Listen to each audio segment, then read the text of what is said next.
அதிமுக கலாய்க்கிறதெல்லாம் திமுக காது கொடுத்து கூட வாங்குற மாதிரி தெரியல. இப்போ திமுக அரசு வெளியிடுற புது புது அறிவிப்புகள் தேர்தலுக்காகலாம் இல்லைங்க, மக்கள் சந்தோஷப்படுறதுக்காக தான் அமைச்சர் பெரிய கருப்பனே சொல்லி இருக்காரு. புல்லரிக்குதுல, அரசுக்கு நம்ம மேல எவ்வளவு அக்கறைன்னு பாருங்களேன். இந்த அரசை பொறுத்தவரையில் முதலமைச்சர் அவர்கள் தொலைநோக்கு பார்வையோடு சிந்திக்கக்கூடியவர். ஆட்சி பொறுப்புக்கு வந்த காலம் தொட்டு இன்றைக்கு 5 ஆண்டுகளை நிறைவு செய்கின்ற இந்த காலகட்டம் வரை தொடர்ந்து செய்கின்ற முதலமைச்சர். ஆகவே இது தேர்தலுக்காக செய்தது என்பதையெல்லாம் விட தேர்ந்தெடுத்த மக்களை மனமகிழத்தக்க வகையிலே அவர் செய்து கொண்டிருக்கிறார். திமுக காரங்க அவங்க இஷ்டத்துக்கு எதையாவது சொல்லிக்கிட்டே தான் இருப்பாங்க. நம்ம இப்ப ஏடிஎம்கே பக்கம் போவோம்.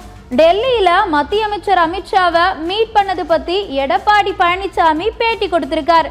தேர்தல் பத்தி தான் பேசணும், எங்க கூட்டணியில எந்த குழப்பமும் இல்ல, திமுக கூட்டணி தான் உடையிற நிலையில இருக்குன்னு அடிச்சு சொல்லிட்டாரு.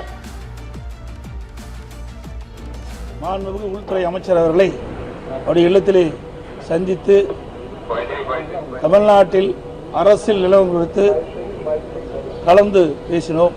தேர்தலில் நாம் எவ்வாறு செயல்பட வேண்டும் என்பதை பற்றும் கலந்து ஆலோசிக்கிறோம். சார், கூட்டணி எல்லாம் பேச்சுவார்த்தைகள் எல்லாம் முடிஞ்சிருச்சா? இன்னும் புதிய கட்சிகள் ஏதாவது அதிமுக கூட்டணியில வர இருக்கிறதா?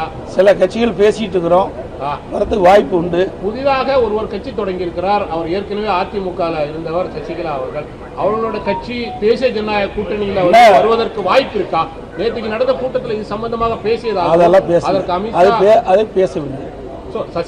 அதை பற்றி பேசவில்லை. அதை அவரை கேட்க வேண்டிய கேள்வி.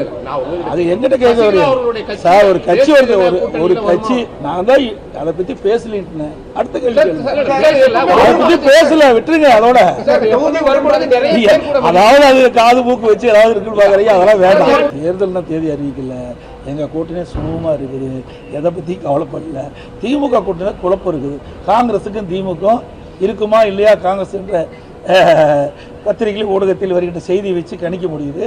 ஆக அங்கதான் அந்த கூட்டணியில் பிரச்சனை இருக்கக்கூடிய அனைத்து இந்திய அண்ணா திராவிட முன்னேற்ற கழகம் மற்றும் தேசிய ஜனநாயக கூட்டணிகள் ஒன்றாக இணைந்து மிகச் சிறப்பாக செயல்பட்டு இருக்குது. வருகின்ற தேர்தலிலே அனைத்து இந்திய அண்ணா திராவிட முன்னேற்ற கழக தலைமையில் அமைக்கப்படுகின்ற தேசிய ஜனநாயக கூட்டணி அதிக இடங்களில் வெற்றி பெற்று அதிமுக ஆட்சி அமைக்கும்.